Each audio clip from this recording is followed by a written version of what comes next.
हमारी पार्टी तो विरोध करती है साफ। क्यों विरोध करती है? वो है भारतीय जनता पार्टी अपने वोटों के लिए कर रही है ये सब। पार्लियामेंट का चुनाव है, ये मुद्दे उन्हीं ने उठाए हैं, चाहे शाही मस्जिद ईदगाह का हो या बनारस का हो।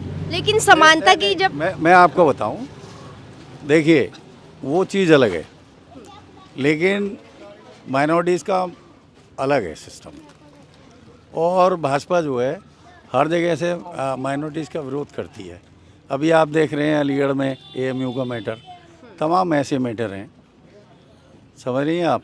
लेकिन वो केवल एक पोलराइजेशन के लिए ध्रुवीकरण करके। अब मैं आपसे कहूँ कि भारतीय जनता पार्टी बेरोजगार और महंगाई पे बात क्यों नहीं करती?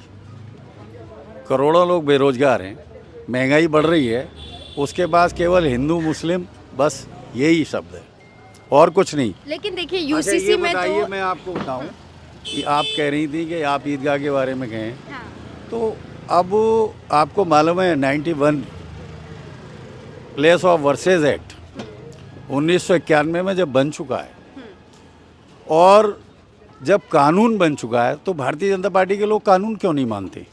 हम लोग तो संविधान को मानने वाले लोग हैं, हम लोग संविधान को मानते हैं। जब अयोध्या का फैसला आया तो मुस्लिम समाज ने माना, लेकिन ये क्यों नहीं मानते हैं? अब मैं आपको बता दूं, 1991 में प्लेस ऑफ वर्सेज एक्ट बना, उसमें ये था कि 1947 में बाबरी मस्जिद और राम जन्मभूमि प्रकरण को छोड़ करके देश के अंदर जितने भी धार्मिक स्थल हैं उनकी यथास्थिति रहेगी, चाहे वो मंदिर हो, मस्जिद हो, गुरुद्वारा हो। बदलाव नहीं किया जाएगा। एक सेकंड, आ रहा हूँ आपकी बात पे। जब ये एक्ट बना, चलिए इसको भी छोड़िए, 1968 में शाही मस्जिद ईदगाह ट्रस्ट और श्री कृष्ण जन्मभूमि न्यास जो जन्मभूमि मंदिर को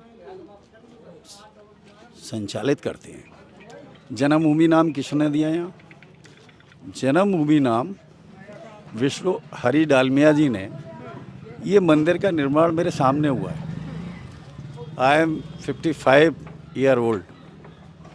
हमने देखा जब 1968 में समझौता नहीं होता श्री के जन्मभूमि न्यास से शाही मस्जिद ईदगाह ट्रस्ट का रजिस्टर्ड समझौता हुआ, कोर्ट में हुआ।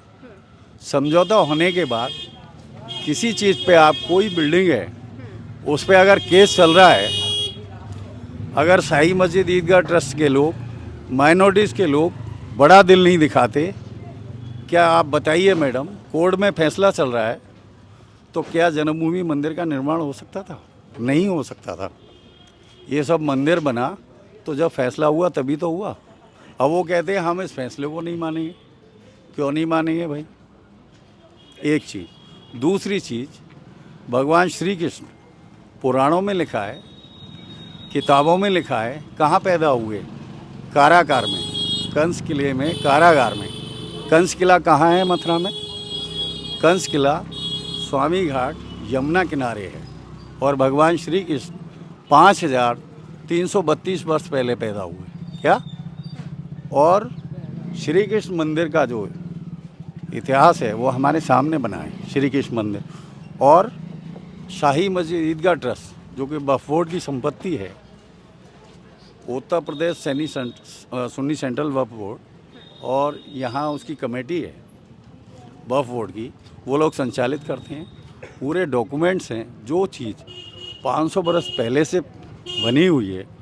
अब जो लोग हैं भाई, यहाँ के लोग तो थे नहीं, यहाँ इनके आंदोलन को कभी गति नहीं मिली।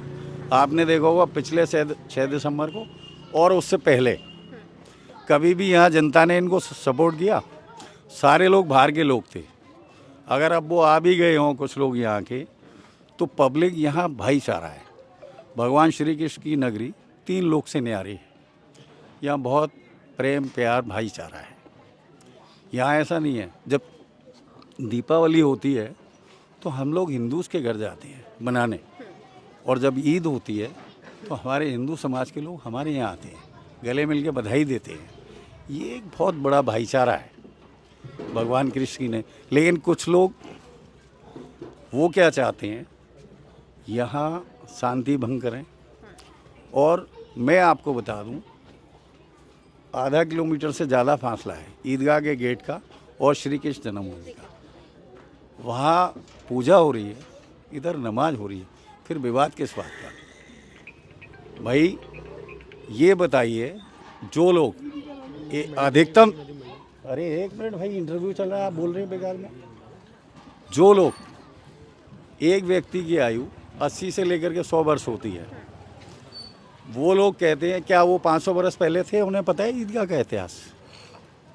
जो लोग लड़ रहे हैं केस, मैं समझता हूँ केस तो चलने मतलब योग्य ही नहीं है जो लोग केस लड़ रहे हैं।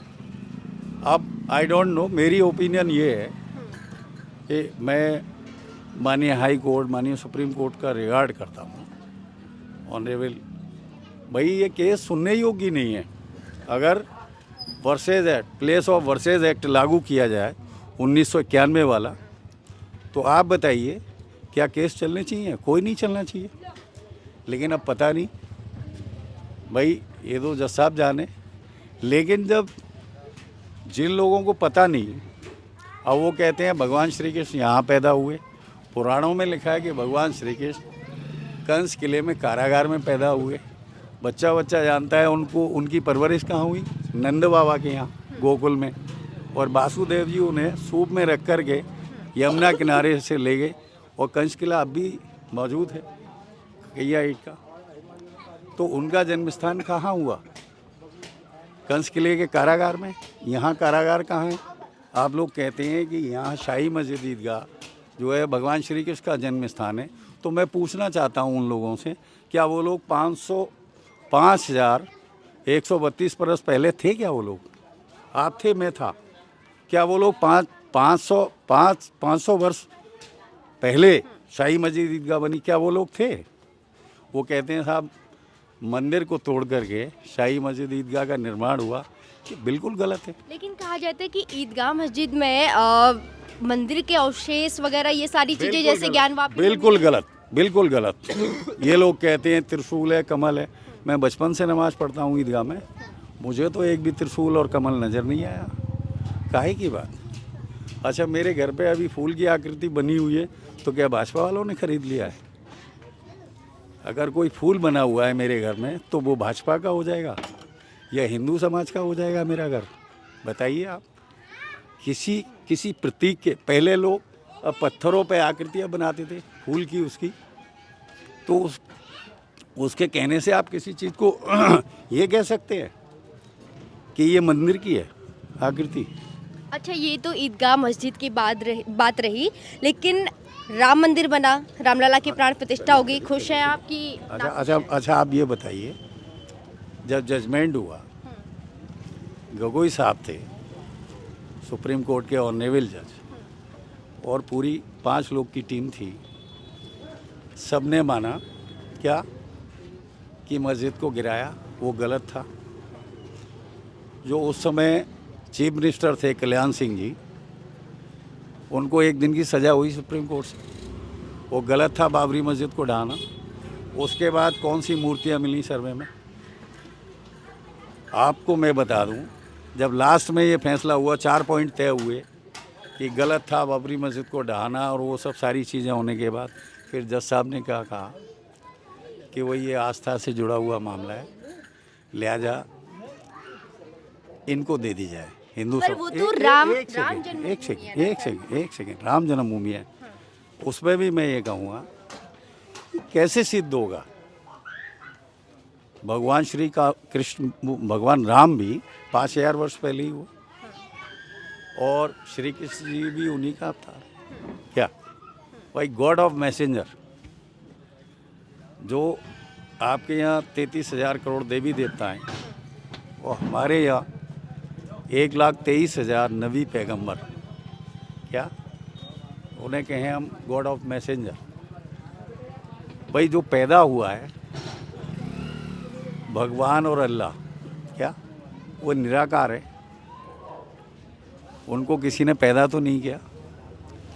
हमारे धर्म में एक आयत है, आप मैं हिंदी में एक्सप्लेन करके बता दूं। मतलब कुल्हुल्लाहु अहद अल्लाहु समद लम यलिद वलम यकुल लहू कुफुवन अहद। मतलब इसका मतलब ये है कि अल्लाह को किसी ने पैदा थोड़ी किया है, उनको किसी ने जन्म थोड़ी दिया है। क्या निराकार हैं, ईश्वर अल्लाह एक ही नाम। भाई उनको आपने मैंने देखा है जो सृष्टि को चला रहे क्या। तो ये सब चीज़ें ऐसी हैं। अब वो कोई किसी को पूछता है, कोई भगवान राम को पूछता है, कोई कृष्ण को पूछता है, कोई दुर्गा माँ को, अलग अलग पूजा है। सबकी अपनी अपनी आस्था है। भाई हम तो सभी धर्मों का क्या सम्मान करते हैं। I am also already doctor. जब मेरे यहाँ क्लिनिक में पेशेंट आते हैं तो मैं ये थोड़ी देखता हूँ कि ये मुस्लिम है, मेरी बरादरी का है।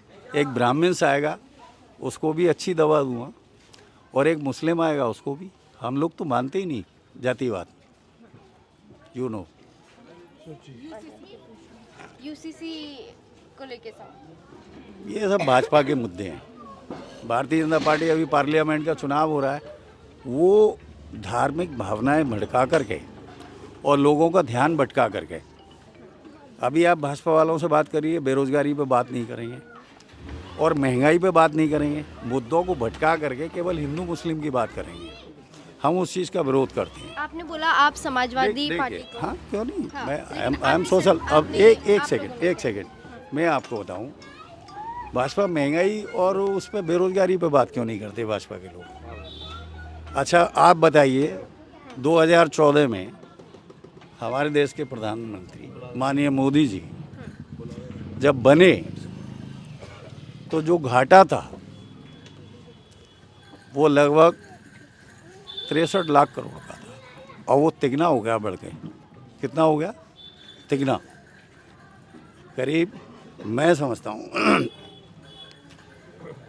1,165 करोड़ रुपया हो गया वो घाटा, 3 गुना बढ़ के हो गया। क्या देश की तरक्की हुई? जीडीपी कितना डाउन हुई? अच्छा, मोदी सरकार को आप 10 में से कितने नंबर देंगे? मैं बता दूं आपको, हाँ, वो 3 मुद्दों पे आई।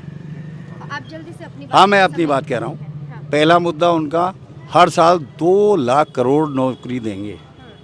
जीरो, कोई 2 लाख करोड़ नौकरी हर वर्ष नहीं दी। दूसरी चीज़ उन्होंने कहा 6 महीने में महंगाई कम कर देंगे। जीरो, महंगाई बढ़ी। और तीसरा मुद्दा उनका था महंगाई, बेरोजगारी, और एक कहा था उन्होंने कि काला धन ले आएंगे। मैं आप कहीं तो रिकॉर्डिंग सुना दूं, माननीय राजनाथ सिंह जी राष्ट्रीय अध्यक्ष थे भाजपा के, उनकी रिकॉर्डिंग सुना दूं कि हर व्यक्ति के खाते में जब हम काला धन वापस ले आएंगे तो 15-15 लाख रुपए आएंगे। आपके में आए 15 लाख, मेरे तो नहीं आए। तो मैं उनको जीरो देता हूँ। 3 मुद्दों में माननीय मोदी जी हमारे आए, सरकार बनाई उन्होंने, लेकिन सिवाय उन्होंने हिंदू मुस्लिम करने के। और देखिए, देश प्यार प्रेम से चलेगा। क्या देश प्यार प्रेम से चलेगा, भाईचारे से चलेगा, बेमनस्ता से और सांप्रदायिकता से नहीं चलेगा।